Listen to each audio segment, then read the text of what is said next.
નમસ્કાર દોસ્તો, સ્વાગત છે આપ સર્વનું તમારી પોતાની YouTube channel ocean coaching classes પર। મિત્રો, આજે આપણે ગુજરાત માધ્યમિક અને ઉચ્ચતર માધ્યમિક શિક્ષણ બોર્ડ ગાંધીનગર દ્વારા જે પ્રથમ સામાયિક પરીક્ષા લેવાવાની છે 2023-24માં, તેમાં ધોરણ 9નો જે હિન્દી વિષય છે તે હિન્દી વિષયનું સંપૂર્ણ સોલ્યુશન જે છે મોસ્ટ આઈએમપી પ્રશ્નપત્રનું તે આપણે આ વિડીયોની અંદર જોવાના છે। મિત્રો, આપણે આ ચેનલ ઉપર ધોરણ 9ના બધા જ વિષયના જે પ્રથમ સામાયિક પરીક્ષાના મોસ્ટ આઈએમપી પ્રશ્નપત્ર છે તેના સંપૂર્ણ સોલ્યુશનના વિડીયો અને પીડીએફ બંને મૂકી દેવામાં આવેલા છે, જેની લિંક તમને નીચે ડિસ્ક્રિપ્શન બોક્સની અંદર મળી જશે। તો જરૂરથી આ વિડીયો અને પીડીએફ બંનેનો અભ્યાસ કરી લેજો। ચાલો તો શરૂ કરીએ આ ધોરણ 9ના હિન્દી વિષયની પ્રથમ સામાયિક પરીક્ષા 2023નું સંપૂર્ણ સોલ્યુશન। કુલ 50 ગુણનું પ્રશ્નપત્ર છે અને 2 કલાકનો સમય છે। વિભાગ એ ગદ્ય વિભાગ। અહીંયા આપણને કહ્યું છે કે સही विकल्प चुनकर निम्नलिखित रिक्त स्थानों की पूर्ति कीजिए, જેના કુલ 2 માર્ક્સ છે। પહેલો સવાલ, ન્યાય મંત્રીને अपराधी को खाली जगह की सजा दी, તો જવાબ આવશે મૃત્યુદંડ। બીજું, મનમોહન ગાના જાનતા પર ખાલી જગ્યા નહીં, તો જવાબ આવશે તેરના। ત્યાર પછી આગળ, સही विकल्प चुनकर निम्नलिखित विधान पूर्ण कीजिए, જેના કુલ 2 માર્ક્સ છે। तो જોઈએ આપણે ત્રીજો સવાल, न्याय मंत्री के रूप में शिशुपाल को घोषित करते हुए सम्राट अशोक ने राज मुद्रा दी, इसका अर्थ है, जवाब सी, यह तुम्हारे न्याय मंत्री होने की पहचान है। त्यार पछी चौथું, रानी का मन कहता था कि वह उनके जीवन का अंतिम युद्ध था। त्यार पछी આપણે આગળ જોઈએ, निम्नलिखित प्रश्नों का एक एक वाक्य में उत्तर दीजिए, જેના કુલ 2 मार्क्स है। तो पांचमो सवाल, आज समाचार पत्र में कौन कौन से समाचार भरे रहते हैं, तो उत्तर, आज समाचार पत्र में चोरी, डकैती, तस्करी और भ्रष्टाचार के समाचार भरे रहते हैं। छठू, सामान्यतः लेखक को कौन कौन सी बीमारियां रहती थी, तो उत्तर, सामान्यतः लेखक को जुकाम, बुखार, खांसी, सिरदर्द आदि बीमारियां रहती थी। त्यार पछी आगळ, निम्नलिखित प्रश्नों के उत्तर 2-3 वाक्यों में लिखिए, जेना कुल 4 मार्क्स है। कस्बे के अधिकांश लोग प्रियोदा और साथियों को क्यों पहचानते थे, उत्तर, प्रियोदा और उसके साथी हर रविवार की सुबह सन्यासी आश्रम के लिए मुठियाँ मांग कर लाते थे। स्कूल के किसी छात्र या शिक्षक के बीमार पड़ने पर वे उसके अच्छे होने तक उसकी सेवा करते थे। उनके इसी सेवा भाव के कारण कस्बे के अधिकांश लोग प्रियोदा और उसके साथियों को पहचानते थे। त्यार पछी आठमो सवाल, कविवर रविंद्रनाथ ठाकुर ने प्रार्थना गीत द्वारा भगवान से क्या याचना की है, उत्तर, कविवर रविंद्रनाथ ठाकुर ने अपने प्रार्थना गीत में भगवान से यह याचना की है कि संसार में केवल नुकसान उठाना पड़े, धोखा खाना पड़े तो भी मैं विचलित न हो, ऐसे अवसरों पर भी हे प्रभु मुझे ऐसी शक्ति दो कि मैं तुम पर संदेह न करूं। त्यार पछी निम्नलिखित प्रश्न का उत्तर 5-6 वाक्यों में लिखिए, जेना कुल 4 मार्क्स है। तो જોઈએ नवमो सवाल, मार्ग में हिमालय अडने, डरावनी लहरों के थपेड़े मारने, नाविकों के सो जाने से क्या अभिप्राय है, उत्तर, रानी लक्ष्मीबाई को अपनी प्यारी झांसी शत्रुओं के हाथ में चले जाने का दुख है। स्वराज्य की मंजिल हर बार पास आकर दूर चली जाती है। रानी स्वराज्य को पास आते हुए देखती है, पर तभी हिमालय जैसी बाधाएं उनके मार्ग में आ जाती है। जब वे इन बाधाओं को पार करती है तो मुसीबतों के महासागर सामने उमड़ जाते हैं। जब वे उन्हें पार करना चाहती है तो देखती है कि नाविक सो रहा है। ये नाविक है विलास में डूबे हुए उनके साथी सेनापति तात्या, राव साहब, बांदा के नवाब आदि।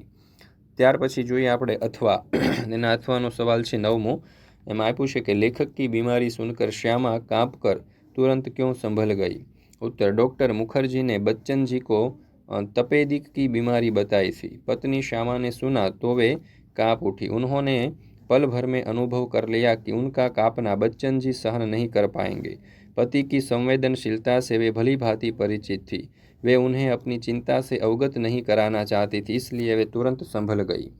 त्यार पछी જોઈએ विभाग बी, सही विकल्प चुनकर निम्नलिखित रिक्त स्थानों की पूर्ति कीजिए, જેના કુલ 2 मार्क्स है। 10મો सवाल, सुंदरता की आस हो, मानवता की हो उपासना। 11મું, खाली जग्या पाटना है मुझको, अहिपाश काटना है मुझको, तो અહીંયા જવાબ આવશે રણખેત। ત્યાર પછી કાવ્ય પંક્તિ પૂર્ણ कीजिए, જેના કુલ 2 मार्क्स है। तो જુઓ, जीवन में नवतेज हो, अतरंग में भावना, सुंदरता की आस हो, मानवता की हो उपासना, शौर्य पावे, धैर्य पावे, यही है अभ्यर्थना, भेद सभी अस्त होवे, बेर बोर वासना, मानवों की एकता की पूर्ण हो कल्पना, मुक्त हम चाहे एक ही बंधुता की कामना। निम्नलिखित प्रश्न का एक एक वाक्य में उत्तर दीजिए, જેના કુલ 2 मार्क्स है। तो જોઈએ 13મો सवाल, बाल कृष्ण के मुख पर किसका लेप किया हुआ है? तो बाल कृष्ण के मुख पर मक्खन का लेप किया हुआ है।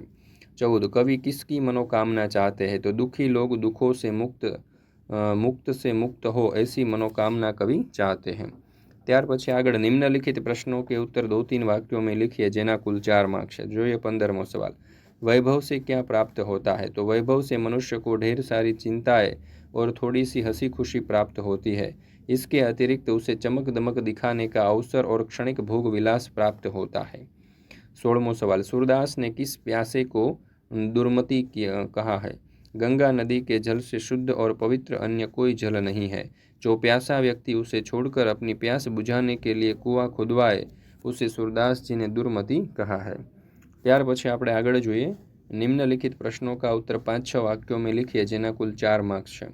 तो જોઈએ 17મો सवाल, भारतवासियों के बारे में ગુપ્તજી क्या कहते हैं? तो ગુપ્તજીનો જે આન્સર છે તે અહીંયા તમને આપેલો છે, જોઈ શકો છો। તેના અથવામાં આપણને 17મો સવાલ આપેલો છે, सूरदास जी ने किन उदाहरणों द्वारा अपनी अनन्य भक्ति भावना प्रकट की है? तो आ उत्तर पण अहींया तमे जोई शको छो, खूब सरस रीते अहींया आपणे रजू कर्यो छे। त्यार पछी व्याकरण विभाग सी, 18मो सवाल, निम्नलिखित मुहावरे का अर्थ देखकर वाक्य में प्रयोग कीजिए। 1 मार्क्स एमां छे, हाथ से निकल जाना यानी कि अपने बस में न रहना। मेरी लापरवाही से एक अच्छा मौका हाथ से निकल गया। निम्नलिखित कहावत का अर्थ स्पष्ट कीजिए। तो एमां कंगाली में आटा गीला यानी कि मुसीबत में और मुसीबत आना। व्यापार हेतु कल बैंक से रुपया उधार लाया था, वह भी चोरी हो गया। सच है, कंगाली में आटा गीला। ત્યાર પછી 20મું, निम्नलिखित वाक्य शुद्ध कीजिए। आप यहाँ बैठे तो आप यहाँ बैठिए। निम्नलिखित शब्द का विरुद्धार्थी शब्द लिखिए। सेवक तो स्वामी। निम्नलिखित शब्द का पर्यायवाची शब्द लिखिए। एमां तथ्य तो एनुं समानार्थी थशे सत्य। निम्नलिखित शब्द समूह के लिए एक शब्द लिखिए। गुण दोष को निश्चित करने की परीक्षा, तो जवाब आवशे परख। ત્યાર પછી 24મું, निम्नलिखित शब्द का उपसर्ग दीजिए। तो पराजय तो एनुं थशे पश।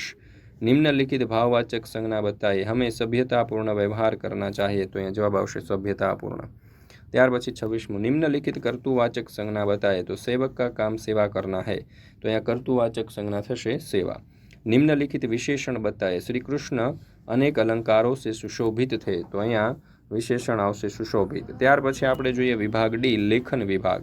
અહીંયા કહ્યું છે કે પરિચ્છેદો को पढ़कर नीचे दिए गए प्रश्नों के उत्तर लिखिए જેના कुल 3 मार्क्स છે। तो અહીંયા તમે પરિચ્છેદ ધ્યાનપૂર્વક વાંચવાનો છે। તો જોઈએ એમના ઉપરથી સવાલ 28મું, सुख दुख को लेखक ने सर्वाधिक कैसे बताया है? तो जगत में सुख दुख का संघर्ष हर एक देश और समाज में चलता आया है।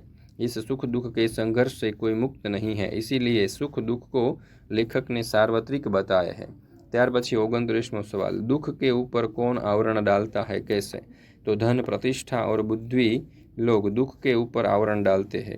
ऐसे लोग धन प्रतिष्ठा के बल पर दुख पर आवरण डालकर अपने मन में दुखों को छिपा लेते हैं।